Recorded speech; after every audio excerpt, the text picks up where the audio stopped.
Right, and here we go, looking at the Matic situation.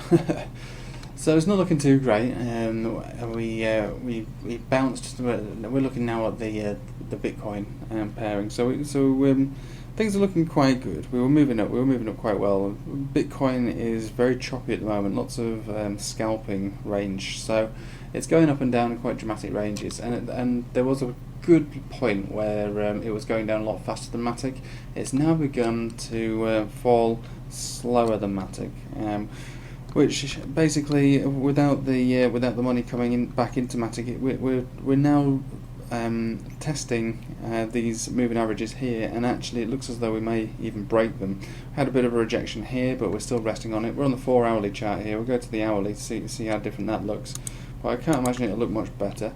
Yeah, so now on the Matic chart we're beneath most moving averages, and we're actually finding a bounce on the 200 EMA, which is a strong rejection from there, and it usually is on this moving average. Anyway, so that will bring us down. That currently rides around 195 satoshis. I always feel that if we break 190 satoshis, it's not going to look great for us. But at the moment we're kind of trending sideways, at a little bit of a bearish sort of trend down. What we really need to do is we need to find a bottom with Bitcoin. Bitcoin needs to find its bottom before coins like this can now begin to really recover. These big spikes here were due to the launches of a variety of Matic's new technology that came out, and some applications of their D-apps and things like that. So there was some good news, and it did create a good spike, but all those have been sold off now. And this could have really been anticipated, to be honest with you, because we found ourselves right down at a nice bottom level here. We knew that there was going to be updates and announcements made on the 30th, so people were gearing up ready for those buys. They bought, and now they're selling. That's trading for you, unfortunately. That's just the way it goes. Matic needs to now start to build upon its mainnet and apply more D-apps to its mainnet, and really at that point we'll start to see some steady gains for the long term. That won't be sold off, because there'll be other reasons for the token to hold its value. At the moment, it's just a tool for traders to buy and sell. So let's have a little look now. So we are on 200 satoshis. I really need us to get up to around 220 satoshis to start to make a decent change in the trend. The 200 EMA on this hourly has diverged and is starting to bend upwards, which is good. I mean, that is a good sign, but it's not exactly steep. It's very it's quite weak. But the good thing about it is that it has moved up. It looks as though it looks like it wants to start bending down again on the hourly. Let's have a little look on the 4-hourly. Yeah, I mean the 4-hourly, it doesn't really know exactly what it wants to do quite yet.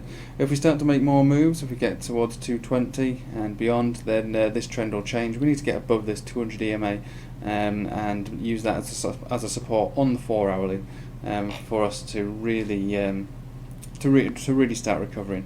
Bit of an overview. We have broken this big red line here as our descending trend line that we're in, so we have broken that, which is good. What we need to do is to make it, well, we are obviously going to make a new trend now because we're out of that trend. I'm just hoping that this trend isn't to the downside. The MACD is pointing down, so it would suggest a bit more downward movement, probably quite a little bit of downward movement. If Bitcoin goes down with us, our Satoshi level should stay around this level anyway.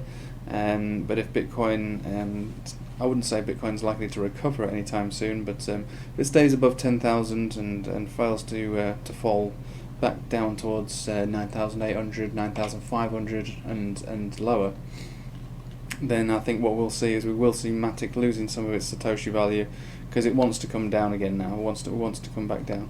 And as we don't have much in the way of supports here, it would suggest that our next bounce will be at around 180 satoshis if we were to fall dramatically. 180 satoshis currently would be a decent bounce for us here for support. If that fails, then we could actually find ourselves going back down beneath the trend line, and that would be tragic for us.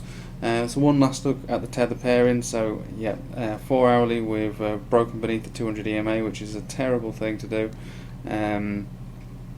Yeah, it's not looking great, to be honest. So I think the value of this coin is going to come back down beneath 2 cent again. Let's have a look. Our tether pairing, significant bounce. This would be a big bounce. So I think we'll find a bounce before then. We're likely to see a bounce around this level here, which is around just above 1.9 cent.